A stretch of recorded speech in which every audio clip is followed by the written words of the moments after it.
RSS तो पाकिस्तानियों के साथ है ना, पाकिस्तान बनवाने में आरएसएस और देश के टुकड़े कराने में आरएसएस, देश का संविधान खत्म कराने में आरएसएस। आरएसएस और बीजेपी के लोग देश तोड़ के बाबा साहब डॉक्टर भीमराव अम्बेडकर का संविधान खत्म करके मनुस्मृति वाला देश बनाना चाहते हैं। ये उनका देश नहीं है, ये हम लोगों का देश है, SC ST OBC मुस्लिम सिख क्रिश्चियन बौद्ध महिलाओं का, उनका देश है ये, उनका देश नहीं है। उनका देश आर्यव्रत है, जिसकी अभी जो साध्वी प्रज्ञान सिंह ठाकुर ने बताया, जो देश आर्यव्रत नाम का देश है उनका। ये तो अमित शाह साहब का इस्तीफा इसलिए तो मांग रहे हैं, इसलिए तो मांग रहे हैं, फेलियर होम मिनिस्टर। एक बार नहीं, बार बार बार उन्हीं की वजह से तो ये सब हो रहा है। एक अनिल पटेल साहब करके नाम है, पता है ना, आपने सुना है, जो वहां पे SP पता नहीं ब्लैक कैट कमांडोज लेके उगाई करते घूमते थे। वो क्या किसके क्लोज थे? ब्लैक कैट कमांडोज किसे मिलते हैं? अमित शाह साहब के अलावा कोई दिलवा सकता है? वो तो उगाई करने घूमता था वहां पे।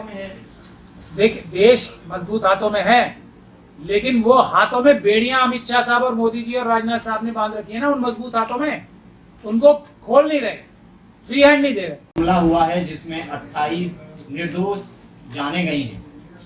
देखिए, सीधी सीधी बात है, जो दुश्मन है वो दुश्मनी करेगा, जो हमारा रहबर, जो हमारा हिफाजत करने वाला है, हमारा सवाल जवाब सिर्फ हमारे रहबर से होना चाहिए, हमारे चौकीदार से होना चाहिए, हमारे हिफाजत करने वाले से होना चाहिए। जम्मू कश्मीर हमारे देश में अकेला ऐसा जगह है जो राज्य था जिसको केंद्र शासित प्रदेश का दर्जा मिला, मतलब यूनियन टेरिटरी का दर्जा दिया है हमारे मोदी जी और अमित शाह साहब ने। तो यूनियन टेरिटरी होने का मतलब क्या है? कश्मीर का एक भी पत्ता अमित शाह साहब के मर्जी के बगैर नहीं हिलेगा। यूनियन टेरिटरी का मतलब ये। तो ये जो हो रहा है, या पुलवामा हुआ या उससे पहले जो भी हुआ, और जो ये पहलगाम के बैसरन के बाद जो हुआ, अगले दिन आतंकी हमला हुआ, उसके अगले दिन एक और आतंकी हमला हुआ, उस सब की पूरी तरीके से जवाबदेही, जिम्मेदारी अमित शाह साहब की है, मोदी जी की है। अब चूंकि वो होम मिनिस्टर हैं, उन्हीं की जवाबदेही है, उन्हीं को। अगर कोई व्यक्ति ऐसा है देश में जो उनका इस्तीफा नहीं मान रहा, तो वो देश के साथ इंसाफ नहीं कर रहा है, इस मुद्दे को रफा दफा करना चाहता है, मेरा तो ऐसा मानना है। पाकिस्तान की तरफ से भी धमकियां आ रही हैं कि अगर भारत ने कोई एक्शन किया तो जंग के हालात होंगे। देखिए, पाकिस्तान जो इतनी हिम्मत कर पा रहा है, उसकी सबसे बड़ी वजह यही है, उन्हें पता है कि मोदी जी प्राइम मिनिस्टर और अमित शाह साहब होम मिनिस्टर और राजनाथ जी जो है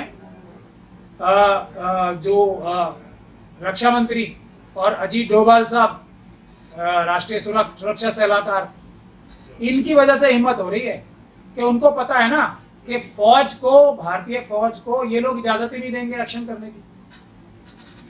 जैसे ये सब काम मोदी जी का ही किया हुआ है। सुब्रमण्यम स्वामी साहब रोज डेली बोलते हैं चाइना 4,500 किलोमीटर जगह हमारी खा गया, और फौज हमारी वापस लेने के लिए बेकरार है, मतलब बिल्कुल, मतलब तड़प रहे हैं कि कैसे हम वापस ले लें। हमारी फौज तड़प रही है कि POK वापस कैसे ले लें। ये अमित शाह जी और मोदी जी कभी इजाजत नहीं देंगे उन्हें, फ्री हैंड नहीं देंगे उन्हें। तो ये बात पाकिस्तान की एस्टेब्लिशमेंट अच्छे से जानती है, क्योंकि तार तो जुड़े हुए हैं ना दोनों के। RSS और ISI के तार कोई कम जगह से नजर आते हैं जुड़े हुए। अभी उसका लेटेस्ट एग्जांपल जो आ रहा है वो तो प्रज्ञा सिंह ठाकुर का केस आ ही रहा है ना, वो भी तो ISI से जुड़ के हुआ है काम, जिसमें अब NIA मजबूर होके मौत की सजा मांग रही है, मतलब फांसी मांग रही है प्रज्ञा सिंह ठाकुर की। और कौन है प्रज्ञा सिंह ठाकुर? RSS और BJP की वो पसंदीदा महिला जो ये सारे केस झेल रही थी आतंकवाद के, देशद्रोह के। उनको मेंबर ऑफ पार्लियामेंट की टिकट भी दी और जितवाया भी भोपाल से। और कोई सबूत चाहिए आपको? धर्म पूछ के गोली मारना, ये कहाँ तक सही है? क्या ये जो मीडिया में चल रहा है वो सही है क्या? देखिए, जो इंसान ही नहीं है, जो आतंकवादी, जो टेररिस्ट है, वो किसी कमजोर व्यक्ति पे हमला कर सकते हैं। हमेशा ये नेचर होती है आतंकवादी में। जो व्यक्ति मतलब इधर उधर बेध्यानी में होगा, रिलैक्स्ड मोड में होगा, मतलब टूरिस्ट होगा, या कोई रेल में जा रहा होगा, या कोई मोटरसाइकिल पे जा रहा होगा कहीं, या कोई घोड़ी चढ़ के अपनी बारात पे जा रहा होगा। आतंकवादी ऐसे ही कमजोर व्यक्ति जो अनप्रिपेयर्ड होते हैं उस समय, उनके ऊपर ही घात लगा के हमला करते हैं ना। और क्या कैरेक्टर है, चाहे वो धर्म की वजह से करें, धर्म का नाम लेके करें, जात का नाम लेके करें, स्किन का कलर लेके करें, या फिर रीजन का लेके करें कि तुम इस जगह के हो, तुम्हारी भाषा ये है, तुम्हारा धर्म ये है। ये सब जो है अपने आप को झूठा चैंपियन बनते हैं आतंकवादी उस चीज का, जो कि धर्म हो या भाषा हो या रीजन हो, और उसके नाम पे गंदे से गंदा, घिनौने से घिनौना काम करते हैं। कैरेक्टर सबका एक ही है। मॉब लिंचिंग करने वाले क्या हैं, वही जो ये वायसरन में आके हमला करने वाले हैं, एक जैसे ही है ना। लेकिन होता क्या है, एक ही बहादुर आदमी था वायसरन में, तो खैर उसकी किस्मत खराब थी। एक जो वो सैयद क्या नाम था उसका, सैयद हुसैन करके जो था, जिसने ऑलमोस्ट एक गन छीनी ली थी किसी आतंकवादी से, सैयद आदिल हुसैन। तो अगर वो गन छीनने में कामयाब हो जाता तो वो 4-5 को अपने आप ही संभाल लेता। एक ही काफी होता है ऐसे बुज़दिलों के लिए। लेकिन उसकी किस्मत उस दिन ठीक नहीं थी, तो इसलिए इतने सारे लोगों की जान भी गई, वरना एक ही अकेला ईमान वाला मुसलमान बचा लेता उन सबको। अमित शाह खुलेआम बोलते हैं कि आतंकवाद की कमर तोड़ दी गई है, फिर ये हमला कैसे होता है सर? अमित शाह साहब आरएसएस और बीजेपी के सीनियर लीडर हैं, वो कभी भी सच नहीं बोल सकते। उनकी कोई भी स्टेटमेंट हो उसमें ना लगा के जरूर पढ़ना चाहिए, जब भी उसकी सच्चाई पता लगती है। और ये बात मैं नहीं बोल रहा हूँ, ये बात अभी करण थापर साहब के इंटरव्यू मैंने देखा है, 2 लोगों से इन्होंने इंटरव्यू किया है। एक आलोक शुक्ला साहब से, जो कि डिफेंस एनालिस्ट हैं बहुत बड़े, उन्होंने ये जो कहा है ना कि ये जो भारत सरकार में अमित शाह जी नॉर्मल सी बात कर रहे थे, ये 100% झूठी बात है, करण थापर साहब को इंटरव्यू में। और इससे जो सबसे बड़ा नुकसान ये होता है कि इतनी बड़ी जगह से जब ऐसी बात बोली जाती है कि सब चंगा है और नॉर्मलसी आ चुकी है, एकदम माहौल जो है ठीक हो चुका है, जो फौज और आर्म फोर्सेस है उसमें एक तरह का ओवर कॉन्फिडेंस आ जाता है कि सब ठीक है, तो वो रिलैक्स्ड हो जाते हैं। और इस रिलैक्स्ड होने की वजह से जो आतंकवादी हैं वो हमला करते हैं। तो ये एक इंप्रेशन जाता है, जो बहुत खतरनाक बात है। ये आलोक शुक्ला साहब के वर्ड्स हैं कि इतनी बड़ी फौज को, इतनी ताकतवर फौज को मुट्ठी भर लोगों ने एक टक्कर दे दी, एक हमला कर दिया, सरप्राइज कर दिया उनके साथ। तो ये आतंकियों का जो मॉरल है वो बूस्ट करने के लिए, भले ही वो झूठा उनका बूस्ट हो जाए मॉरल, सच्चाई से बहुत परे हो, लेकिन एक उनका हौसला बढ़ जाता है और फौज का हौसला कहीं ना कहीं कम होता है। ये आलोक शुक्ला साहब कह रहे हैं। दूसरा इंटरव्यू करण थापर साहब ने लिया हमारे रिटायर्ड रॉ के दुल्लत साहब से, जो रॉ के चीफ थे। उन्होंने तो एक बहुत ही अजीब सी बात कह दी, जो कि बिल्कुल सही नहीं है। उन्होंने कहा कि जो टेररिस्ट हैं वो स्मार्टर हैं, मतलब हम लोगों से ज्यादा होशियार हैं। तो इस बात से तो खैर मैं बिल्कुल वो रखता हूँ, मुखालफत करता हूँ इसकी। टेररिस्ट स्मार्ट हैं, लेकिन वो अमित शाह जी और मोदी जी से स्मार्ट हैं, क्योंकि ये उन दोनों की फील्ड नहीं है। डिफेंस करना, देश चलाना, वो तो पैसे कमाने वाले लोग हैं। एमएलए तोड़ने वाले का उनके पास दिमाग है, ईडी सीबीआई का इस्तेमाल करके ऐसे काम करने का उनका काम है, पब्लिसिटी करने का काम है उनका, मेकअप अच्छा कराने का काम है, तलफ के कुर्ते पहन के घूमने का काम है, इस चीज के माहिर हैं वो। लेकिन हमारे देश में तो एक से बढ़कर एक प्रोफेशनल फौजी, जो पुलिस ऑफिसर, देश का आम नागरिक तो पांचों पे भारी पड़ रहा था। अकेला आदिल हुसैन पड़ रहा था कि नहीं पड़ रहा था? तो मोदी जी और अमित शाह साहब के बारे में तो दुल्लत साहब की बात सही हो सकती है कि उनसे ज्यादा स्मार्ट हो सकता है कोई टेररिस्ट, देश के आम नागरिक से भी ज्यादा स्मार्ट नहीं हो सकता। हम अपने आप ही निपट लेंगे। ये तो मोदी जी और अमित शाह जी फ्री हैंड नहीं दे रहे हैं फौज को और सुरक्षा एजेंसीज को, अपना दिमाग लगाएंगे हर जगह। वो तो भला करें वो जो एयरपोर्ट के एयरफोर्स के पायलट थे हमारे, मोदी जी की बात बालाकोट के समय पे नहीं सुनी उन्होंने कि बादलों के पीछे से चले जाना, नहीं तो बालाकोट भी जो ऑपरेशन है वो फेल हो जाता अगर मोदी जी की बात सुन लेता वो हमारा फाइटर पायलट। तो इनकी तो बात सुननी नहीं चाहिए किसी को। अपना काम करो संविधान की रक्षा करने के लिए, देश की रक्षा करने के लिए। मेरी ये सलाह है सबको। मोदी जी और अमित शाह की कोई सलाह, साहब की कोई सलाह माननी नहीं चाहिए। इनको अकल ही नहीं है। हाँ, अगर इन्हें पैसे कमाने की कोई सलाह लेनी है तो इनसे लो, देश में नफरत फैलाने की कोई सलाह लेनी है इनसे लो, भाई को भाई से लड़ाने की कोई सलाह लेनी है तो इन दोनों से लो। ये काम में एक्सपर्ट है। सर, कश्मीर एक यूटी है जहाँ पर तमाम फोर्स रहती है, लाखों की तादाद में फोर्स है, लेकिन इतनी बड़ी घटना हो जाती है, जिम्मेदार कौन है इस चीज का? अमित शाह साहब, बॉस वही है ना। मेरे ऑफिस में जो भी गड़बड़ होगी उसका जिम्मेदार मैं होऊंगा या कोई और होगा? जो बॉस होता है, जो सबका बड़ा अफसर होता है, उसकी जिम्मेदारी होती है। और अमित शाह साहब का पहला फेलियर नहीं है। इससे पहले पुलवामा, कितने कांड, अभी ये भाई सरन के बाद भी तो कांड हुए हैं, उसके अगले दिन आतंकवादी हमला, उसके अगले दिन फिर 23 को हमला, 24 को हमला। तो ये तो टोटल फेलियर है ना, मतलब इनको दोष भी देना उचित नहीं है, क्योंकि ये इनका काम ही नहीं है, ये बन गए बस मोदी जी के निकटतम होने की वजह से।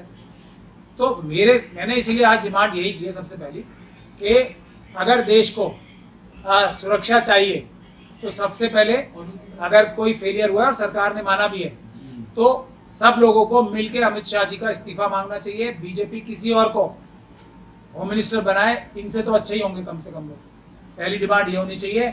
और जो मैंने सोल्यूशन बताया है वो भी मैं आपके सामने रखना चाहता हूँ। 3 चीज़ों के सोल्यूशन बताए मैंने। ये जो इंडस्ट्री है उसको मुंह दिखाए के लिए झूठा ही बोल दिया हमने, रद्द कर दिया तो वो रद्द हो गया। ऐसा काम नहीं करना चाहिए, जिससे भारत इतना बड़ा देश है, हम अगर किसी को आंखें दिखाएं देश, तो उसको डरना लाजिम है, उसको डरना चाहिए। लेकिन हम बात ही ऐसी करेंगे हमारे मोदी जी कि मैंने इंडस्ट्री खत्म कर दी, खत्म करने से खत्म हो जाएगी वो? खत्म करने से पहले तैयारी करनी चाहिए थी ये बोलने के लिए, क्योंकि देश की तरफ से कोई बात कही जा रही है तो उसका वजन होता है। अभी अपना इनका वजन हल्का कर रहे हैं नहीं, अपने चक्कर में देश का वजन। तो करने के लिए क्या काम करना है वो मैं बता रहा हूँ आपको। पहला काम जो हमें करना है वो सबसे आसान है, और मोदी जी के लिए और अमित शाह जी के लिए तो सबसे आसान है। पहला काम ये करना है कि आज के बाद से कोई भी क्रिकेट का मैच जो होगा ना, क्रिकेट का कोई भी टूर्नामेंट जिसमें पाकिस्तान की टीम खेलेगी, उसमें भारत की टीम पार्टिसिपेट नहीं करेगी। ये काम तो कर सकते हैं जय शाह साहब और अमित शाह साहब, लेकिन ये नहीं करेंगे। मैं ये इन्हें एक्सपोज करने के लिए बता रहा हूँ दुनिया को कि इनके तार कहाँ जुड़े हुए हैं। ये काम तो ऐसे चुटकी बजा के हो सकता है ना, ये नहीं करेंगे। एक काम। दूसरा काम, जिस भी व्यक्ति के, किसी भी व्यक्ति के, चाइना की जो कंपनीज हैं, जो कम्युनिस्ट पार्टी ऑफ चाइना उसकी फ्रंट कंपनीज, भारतीय के या जो पीपल्स लिबरेशन आर्मी है उसकी फ्रंट कंपनीज के साथ किसी भी भारतीय को कोई भी बिजनेस ताल्लुकात नहीं रखना, ये होना चाहिए। तो ये तो पाकिस्तान ने भी बोल दिया ना कि सारे समझौते, सारे बिजनेस जो तीसरे देश के अनुसार बिजनेस होता था इंडिया और पाकिस्तान का, वो खत्म कर दिया पाकिस्तान ने। तो ठीक है, मैं पाकिस्तान क्या कर रहा है, क्या वो ये सिर्फ बढ़ के जो मारने की हिम्मत हो रही है ना उनकी, उसकी भी साजिश समझिए। उनको पता है ना कि मोदी जी और अमित शाह साहब और राजनाथ साहब फौज को फ्री हैंड नहीं देंगे, वरना ये बोलने की हिम्मत नहीं हो सकती उनकी। उनका कॉन्फिडेंस सिर्फ एक बात से आ रहा है, ये जो हमारी जो पॉलिटिकल लीडरशिप है इस वक्त कमजोर है, वरना औकात और हिम्मत नहीं होगी पहली बात। क्योंकि भारत से तो पता ही है ना सबको, भारत क्या चीज है सबको पता है, चाइना तक को पता है। भारत की फौज तो चाइना से अपनी जगह लेने के लिए बेकरार है। मोदी जी अमित शाह साहब रोक रहे हैं, मेरा ये इल्जाम है, सुब्रमण्यम स्वामी साहब भी यही कहते हैं। आप कमजोरी की बात कर रहे हैं, लेकिन प्रधानमंत्री तो कहते हैं कि देश मजबूत हाथों में है। देख, देश मजबूत हाथों में है, लेकिन वो हाथों में बेड़ियां अमित शाह साहब और मोदी जी और राजनाथ साहब ने बांध रखी है ना, उन मजबूत हाथों में, उनको खोल नहीं रहे, फ्री हैंड नहीं दे रहे। तो मैं दूसरा आपको जो तरीका बता रहा हूँ, मेरे 3 पॉइंट्स हैं। दूसरा पॉइंट ये है कि देश में जो हमारी आर्म फोर्सेस हैं, और जीडी बख्शी साहब ने और ये बहुत अच्छी बात कही है, अब वो हमारी लाइन पे आ गए हैं, बड़ी खुशी है मुझे। नाम अभी नहीं ले रहे हैं, लेकिन नाम भी लेंगे कुछ दिन बाद, कि हमारी फौज में जो फौज की गिनती कम की है, कोरोना टाइम से 1,80,000 फौज बता रहे हैं कम हो गई है, उसकी वजह से ये बाइसरन और दूसरी चीज़ें हो रही हैं, क्योंकि फौज पे हमारे फौज ही नहीं है, हमारे पास लोग नहीं है इतने जो हम माउंटेन्स पे लड़ाई लड़ने के लिए जितने लोग चाहिए। तो दूसरा मेरा सोल्यूशन जो है वो ये है कि फौज को पूरी तरीके से फ्री हैंड मिलना चाहिए, आर्म फोर्सेस को फ्री हैंड मिलना चाहिए, और पूरा जितना पैसा चाहिए उन्हें पूरा पैसा मिलना चाहिए। कोई पैसे की उनको रुकावट नहीं आनी चाहिए। जितने लोग वो भर्ती करना चाहते हैं वो करें, जितने तरीके से जो खरीदना चाहते हैं वो खरीदें। ये दूसरा सोल्यूशन है। हमारे देश में अडानी, अंबानी, यूसुफ, लुलू जैसे लोग लाखों करोड़, अभी 16 लाख करोड़ तो अभी कुछ दिन पहले ही पता लगा है, जो बैंकों ने माफ कर दिए हैं ऐसे बेईमान लोगों को, पूरी एक तरह से माफ ही हो गए वो। तो 16 लाख करोड़ ये फौज को नहीं दे सकते थे हम, इन चोरों को देने से अच्छा। तो एक फ्री हैंड फौज को देके, हमारी जो इंटेलिजेंस एजेंसीज हैं उन्हें फ्री हैंड देके, उनको जितना पैसा चाहिए, रिसोर्सेज चाहिए वो देके ये उनके हवाले करना चाहिए। मोदी जी और उनको कम से कम जब तक ये प्रधानमंत्री और होम मिनिस्टर हैं कोई क्रूशल डिसीजन लेने से रोकना चाहिए, और जो भी क्रूशल डिसीजन हो उसमें लीडर ऑफ द ऑपोजिशन है उनको कॉन्फिडेंस में लेके किया जाए। जो लोकसभा में लीडर ऑफ ऑपोजिशन है और राज्यसभा में लीडर ऑफ ऑपोजिशन है, क्योंकि अब हम प्रधानमंत्री की समझ पे विश्वास नहीं कर सकते, क्योंकि कितनी बार फेल हो चुके हैं, एक के बाद एक कितनी बार फेल हो चुके हैं। तो ये कम से कम होना चाहिए। होम मिनिस्टर साहब को तो जाना ही चाहिए। जो तीसरी बात ये है कि हमें सख्ती से जो हमारे क्रिमिनल्स हैं ना, जो टेलीविजन चैनल्स पे बैठे होते हैं, जो मौका दे रहे हैं, वो पाकिस्तान के लोगों को बुला के टेलीविजन चैनल्स पे भारत को गाली देने का मौका खुद ये अर्नब गोस्वामी टाइप लोग दे रहे हैं अपनी टीआरपी बढ़ाने के लिए, या ये तो है ही जो आरएसएस और बीजेपी के लोग ही मानता हूँ मैंने, और इनके तार तो चाइना और पाकिस्तान से जुड़े हुए हैं। तो हमें हमारे देश को गाली देने के लिए हमारे चैनल्स पे बुला के बदतमीजी कराते हैं। तो इनके खिलाफ सख्त से सख्त कार्रवाई होनी चाहिए, और ये पूरी तरीके से बैन होनी चाहिए। ये अमित शाह साहब नहीं कर सकते कि किसी पाकिस्तानी को ऐसे मौका नहीं दिया जाएगा बकवास करने का हमारे ही चैनल्स पे, जिसमें भारत सरकार इतना एड्स दे रही है और हमारे देश के लोग टीआरपी बढ़ा रहे हैं इनकी। तो पूरी तरीके से बाइकआउट होने चाहिए टेलीविजन चैनल जो पाकिस्तान के लोगों को आके बुला के मौका दे रहे हैं।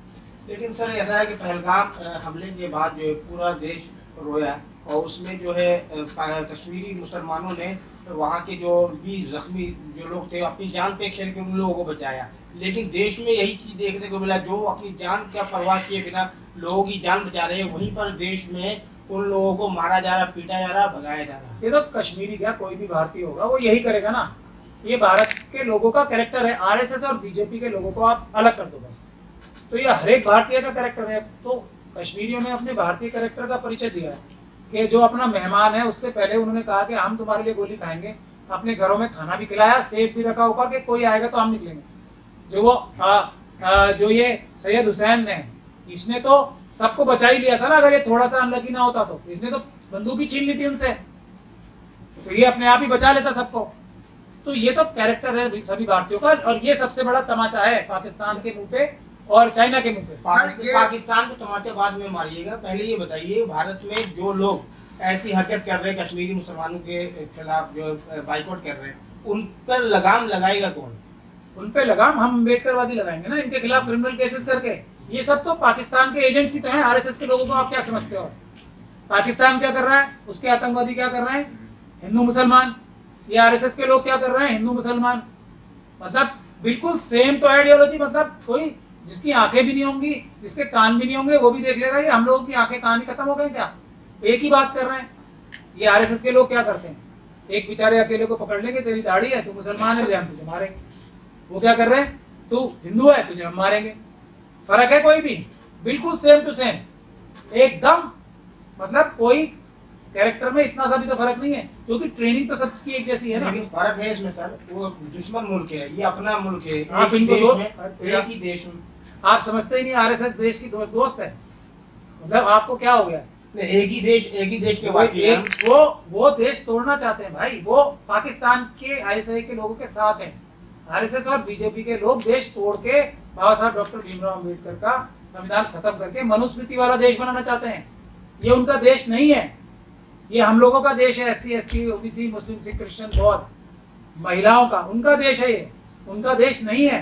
उनका देश आर्यव्रत है, जिसकी अभी जो साध्वी प्रज्ञान सिंह ठाकुर ने बताया, जो देश आर्यव्रत नाम का देश है उनका। सर एक सवाल ये, जिसमें मनुस्मृति चलेगी, भारत का संविधान नहीं चलेगा। सर इसमें एक सवाल ये भी उठता है कि जब धर्म पूछ के मारा जा रहा है आतंकियों के द्वारा, लेकिन हमारे देश में जब जाति के नाम पे मारा जाता है, जाति के नाम पे भेदभाव करके दलितों के साथ या मुसलमानों के साथ तमाम कैटेगरी के लोगों के साथ होता है, तब मीडिया नहीं चिल्लाती है इस चीज को लेकर। फिर मीडिया, अब आप लोग नहीं बोलते हो इस बारे में।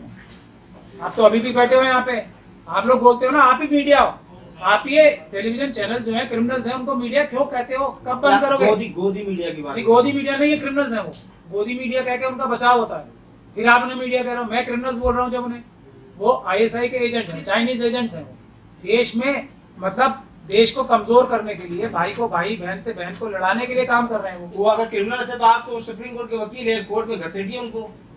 मुझे कोई क्लाइंट मिलेगा, घसीटूंगा, जरूर घसीटूंगा। जब जिस दिन कोई मिल जाएगा, जब मिला भी है तो मैंने घसीटा भी है, फिर सब लोगों ने माफिया भी मांगी। पर क्लाइंट होना चाहिए ना वकील के पास। तो अगर क्लाइंट आएगा तो मैं डेफिनेटली एक दिन जब कोई अम्बेडकरवादी सरकार आएगी, ये सब लोग जेल में मिलेंगे। ये जेलों से बाहर नहीं आने वाले कभी भी। इनके अपराध इतने हैं, ये तो एंटी नेशनल देश में बगावत कराने की साजिश में शामिल है पाकिस्तान और चाइना के साथ मिलके। ये तो जेलों से बाहर नहीं आएंगे, कभी भी बाहर नहीं आएंगे, मेरी गारंटी है। आने दो कोई अच्छी सरकार, एक नजर नहीं आएगा इनमें से जो पाकिस्तानियों को बुला के यहाँ पे उनको मौका दे रहे हैं ना, तो खूब गाली दो भारतीयों को। अल्लाह हमारे ही सर पे बिठा के उनको हमारे सर पे जूते खिलवा रहे हैं बेईमान लोग, और हमारे चैनल वाले बोलते हैं ये सब ISI के एजेंट्स हैं। ये सब के सब चाइनीज और ISI के एजेंट्स हैं, मेरा ये कहना है। सर ये संदेश क्या देना चाह रहे हैं, ये आतंकवादी धर्म पूछ के मारने का संदेश क्या है?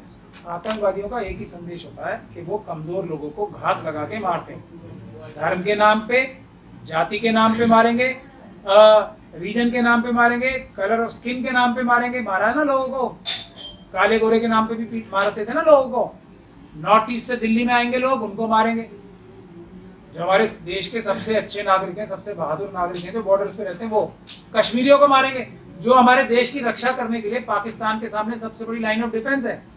नफरत क्या है इनको RSS वालों को उनसे, कि ये वहां जाके रक्षा कैसे कर रहे हैं। चाइना और पाकिस्तान के सामने क्यों सीना तान के खड़े हैं, क्यों पाकिस्तान और चाइना की फौजें हमारे ऊपर हमला नहीं कर पा रही हैं? ये कश्मीरियों की वजह से, नॉर्थ ईस्ट के लोगों की वजह से, जो गुजरात के बॉर्डर पे रहते हैं लोग उनकी वजह से, पंजाब के बॉर्डर पे जो लोग रहते हैं उनकी वजह से। फर्स्ट लाइन ऑफ डिफेंस तो हमारा वही है। तो RSS की इन लोगों से नफरत नहीं होगी। RSS तो पाकिस्तानियों के साथ है ना, पाकिस्तान बनवाने में RSS और देश के टुकड़े कराने में RSS, देश का संविधान खत्म कराने में RSS। लेकिन सर सवाल ये पैदा होता है कि 370 हटने के बाद कहा जाता था सीमाएं सुरक्षित है। अगर सीमाएं सुरक्षित है तो ये आतंकवाद आखिर जो है आए कैसे? ये तो अमित शाह साहब का इस्तीफा इसलिए तो मांग रहे हैं, इसीलिए तो मांग रहे हैं। फेलियर होम मिनिस्टर, एक बार नहीं बार बार बार, उन्हीं की वजह से तो ये सब हो रहा है। एक अनिल पटेल साहब करके नाम है, पता है ना, आपने सुना है, जो वहां पे SP पता नहीं ब्लैक कैट कमांडोज लेके उगाई करते घूमते थे। वो क्या किसके क्लोज थे? ब्लैक कैट कमांडोज किसे मिलते हैं? अमित शाह साहब के अलावा कोई दिलवा सकता है? वो तो उगाई करने घूमता था वहां पे। क्या और कितने सबूत चाहिए? क्या लगता है आपको, इस्तीफा देंगे अमित शाह? मतलब देंगे खुद ही, इस्तीफा देंगे, अब मांग रहे तो देंगे। लगता है पुलवामा हो गया, मैं तो इससे पहले क्या मैं सभी ऑपोजिशन पार्टी के लोगों से रिक्वेस्ट कर रहा हूँ कि इसको मुद्दा नंबर 1 इसको खत्म ना करें। देश के सभी लोग तो खड़े ही हैं, देश के जो भी सरकार में पद पे बैठा होगा उसके साथ। ये प्रधानमंत्री की चेयर के साथ खड़े हैं हम लोग, कोई मोदी जी के साथ नहीं खड़ा है, क्योंकि मोदी जी उस पद पे रह के ठीक काम नहीं कर पा रहे हैं। अमित शाह साहब उस पद पे रह के ठीक काम नहीं कर पा रहे हैं, लेकिन क्योंकि वो पद पे हैं इसलिए हम पद के साथ खड़े हैं। अब एक चीज तो लेकिन इसका मतलब ये नहीं कि हम पद का नुकसान होने दें, देश का नुकसान होने दें। तो वो खुद इस्तीफा नहीं देंगे, उनको पॉलिटिकल पार्टीज को सबके सबको मिलकर उनका इस्तीफा मांगना चाहिए, और ये डिमांड जब तक पूरी ना हो जाए ये आंदोलन करना चाहिए उन्हें। अमित शाह साहब खुद इस्तीफा देंगे, भाई आप भी कमाल कर रहे हो, खुद ही दे देंगे इस्तीफा। अब सोशल मीडिया पर एक चीज और चल रही है कि आतंक का कोई धर्म नहीं होता, लेकिन फिर भी अब धर्म जो है वो इस्लाम को बताया जा रहा है। आतंक का धर्म जो है वो इस्लाम है। आप RSS और BJP के कार्डर्स को लोग मत करो, सीधे सीधे बात करो मुझसे, मैं सीधा सीधा जवाब दूँ। RSS और BJP के साथ जो कनेक्टेड नहीं है, जिनके ट्रेंड कार्डर्स नहीं है, मणिपुर से लेके और गुजरात तक और कश्मीर से लेके कन्याकुमारी तक, कोई भी व्यक्ति एक आम भारतीय के मुंह से लिखवा दे। आम भारतीय क्या कर रहे हैं? जिसका पति मर गया ना, वो ये कह रही है कि मुसलमान हमारे भाई हैं। जो लोग टूरिस्ट है ना उनको देखो, जो बच्चा इतना छोटा सा बच्चा है वो बोल रहा है कि ये हमारी सरकार की गलती है, मुसलमानों ने तो हमारी रक्षा की। ये आम भारतीय हैं। RSS और BJP का कोई भी व्यक्ति होगा वो तो भारत के खिलाफ ही है ना, भारत के संविधान के खिलाफ है, भारत के लोगों के खिलाफ है, वो तो आतंकवादी हैं। तो वो तो यही बात करेंगे ना, वो उनके अलावा कोई नहीं करता है। तो आप कुछ चीजें आप वही लोग कहते हैं कि सच्चे राष्ट्रवादी तो हम लोग हैं। वो हैं, लेकिन उनका राष्ट्र आर्यव्रत है, भारत नहीं है। साध्वी प्रज्ञा सिंह ठाकुर वाला जो आर्यव्रत है वो उस राष्ट्र के राष्ट्रभक्त है जो मनुस्मृति से चलेगा। ये भारत जो संविधान से चलता है उससे इनका दुश्मनी है, ये दुश्मन है हमारे। ठीक है।